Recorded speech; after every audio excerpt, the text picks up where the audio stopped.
बोले सो निहाल। लखनऊ गुरुद्वारा प्रबंध समिति के अध्यक्ष सरदार राजेंद्र सिंह बग्गा जी, प्रवक्ता सतपाल सिंह मीर जी, महामंत्री सरदार हरमिंदर सिंह टीटू जी, भारतीय जनता पार्टी के लखनऊ महानगर के अध्यक्ष श्यानंद द्विवेदी जी, अल्पसंख्यक आयोग के हमारे वरिष्ठ सदस्य सरदार परविंदर सिंह जी, गुरुद्वारा प्रबंध समिति के हमारे सभी पदाधिकारीगण और उपस्थित बहनों और भाइयों, आज पूरा देश दशमेश गुरु महाराज की प्रकाशोत्सव के साथ जुड़ करके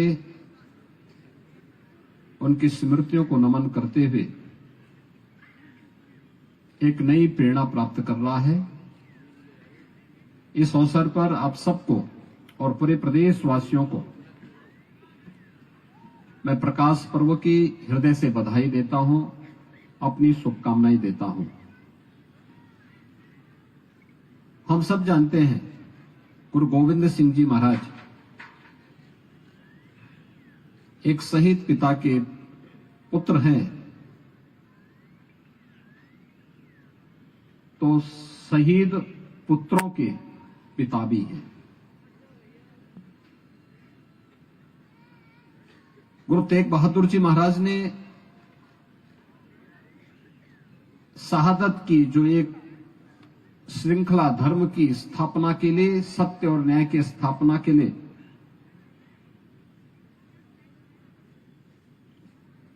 उस कालखंड में की थी,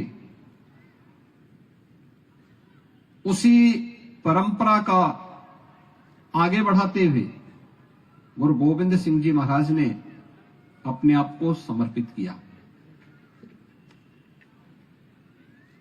याद करिए, चार पुत्र, साहबजादा अजीत सिंह, साहबजादा जुझार सिंह, साहबजादा जोरावर सिंह और साहबजादा फतेह सिंह, चार पुत्र धर्म के लिए, देश के लिए अपनी शहादत देते हैं। माता गुजरी इस शहादत की प्रत्यक्ष उदाहरण बनती है, और तब भी गुरु गोविंद सिंह जी महाराज ने हमारे सामने जो उदाहरण प्रस्तुत किए, वो आज भी हम सब के लिए उतना ही प्रेरक है। पूरे देश के लिए, पूरे समाज के लिए, हर सिख के लिए। हम लोग इस बात को मानते हैं, खालसा पंथ की स्थापना ये मुगल साम्राज्य के अस्त का कारण बना,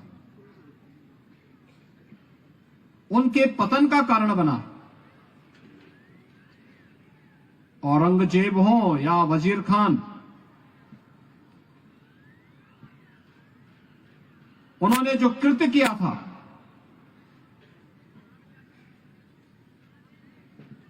उस कृत्य की सजा परमात्मा ने उन्हें दी।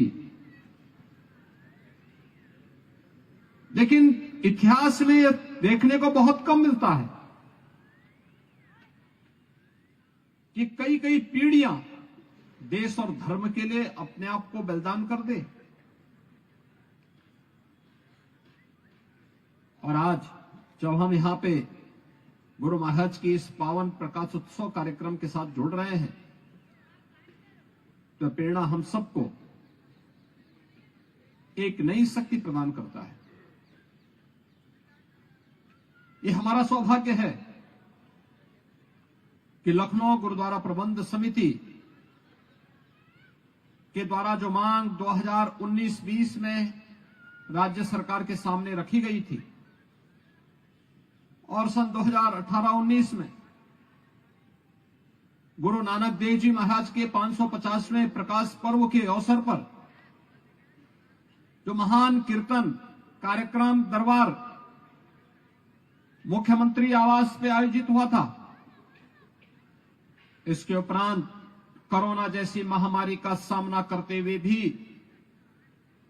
साहबजादा दिवस के आयोजन के कार्यक्रम 2020 से प्रारंभ हुए और प्रधानमंत्री मोदी जी ने 26 दिसंबर की तिथि गुरु गोविंद सिंह महाराज के दोनों छोटे पुत्र साहबजादा जोरावर सिंह, साहबजादा फतेह सिंह की स्मृतियों को समर्पित करते हुए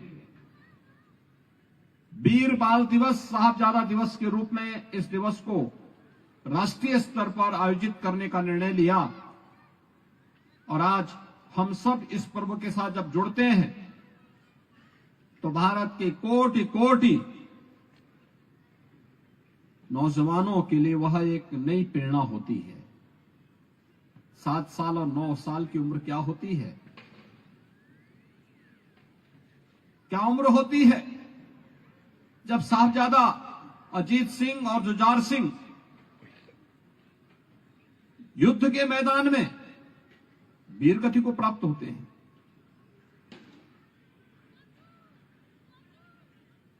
सात वर्ष और 9 वर्ष की उम्र में हम अपना धर्म नहीं छोड़ेंगे। इस्लाम अपनाने के लिए तमाम दबाव बनाए गए, जिंदा दीवारों में छिनवाया जा रहा है, लेकिन तब भी टस से मस नहीं हुए।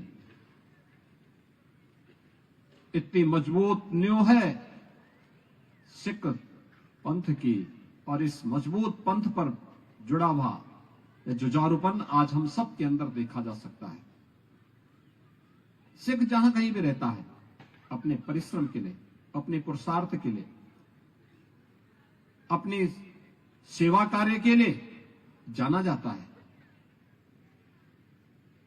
एक लंबी परंपरा है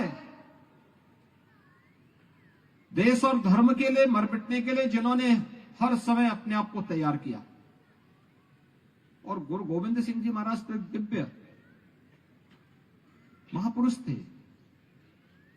उनका इस धराधाम पर एक निश्चित उद्देश्य के लिए आगमन हुआ था। उन्होंने तो अपने पूर्व जन्मों के सारे वृतांत को हम सबके सामने प्रस्तुत भी किया। और हमें जानना चाहिए किस महान परंपरा के बारे में गुरु महाराज हम सबको इशारा कर रहे हैं। आज आवश्यकता है, सिख गुरुओं की 10 गुरुओं ने अलग अलग कालखंड में अपनी एक अलग पहचान बनाकर के समाज का मार्गदर्शन किया, समाज को एक नई दिशा दी। आज इस प्रकाश पर्व के अवसर पर जब आप सब यहां पर एकत्र होकर के गुरु महाराज को प्रणाम कर रहे हैं, उनके सामने पवित्र गुरु ग्रंथ साहब के सामने नतमस्तक होकर के गुरु महाराज के बताए हुए मार्ग का अनुसरण करने का संकल्प ले रहे हैं, इस अवसर पर यह हमारा सौभाग्य है कि उत्तर प्रदेश में अनेक ऐसे ऐतिहासिक पृष्ठभूमि से जुड़े हुए गुरुद्वारे मौजूद हैं। स्वयं हमारा लखनऊ, जहां गुरु तेग बहादुर जी महाराज और गुरु गोविंद सिंह जी महाराज आए थे, कुछ समय रुके थे, यह आशीर्वाद लखनऊ को भी प्राप्त हुआ है। प्रदेश के अन्य स्थानों पर भी हुआ है। इन स्मृतियों को बनाए रखना है, इसको और आधुनिक स्वरूप देना है, इसको आगे बढ़ाने के लिए हम सबको मिलकर के कार्य करना है, क्योंकि वह आने वाली पीढ़ी के लिए एक नया मार्गदर्शन होगा। मैं इस बात के लिए लखनऊ गुरुद्वारा प्रबंध कमेटी को हृदय से धन्यवाद देता हूं कि अत्यंत सक्रिय भाव के साथ ये लोग कार्य करते हैं। यहां पे हमारे अल्पसंख्यक आयोग के सदस्य सरदार प्रविंदर सिंह और उनकी टीम भी इस पूरे अभियान के साथ बढ़ चढ़ करके भाग लेकर के हर एक व्यक्ति को गुरु परंपरा के साथ जोड़ने और गुरु परंपरा की महानता से अवगत कराने का कार्य करता है। ये हमारा आज का दायित्व भी बनता है। मैं आपको एक बार फिर से प्रदेश सरकार की ओर से आज के इस पावन पर्व पर हृदय से बधाई देता हूं। भीषण शीतलहरी के बावजूद आप सब इस कार्यक्रम के साथ जुड़ रहे हैं। यही है जिसके बारे में प्रधानमंत्री जी ने कहा, विरासत का सम्मान। यही है सम विषम परिस्थितियों में, चाहे वह प्रकृति के द्वारा प्रदत्त विषम परिस्थिति हो, सरकारों के द्वारा हो या मनुष्यों के द्वारा, उसकी प्रवाह के बगैर हम अपनी परंपरा और विरासत को हर हाल में बनाए रखेंगे।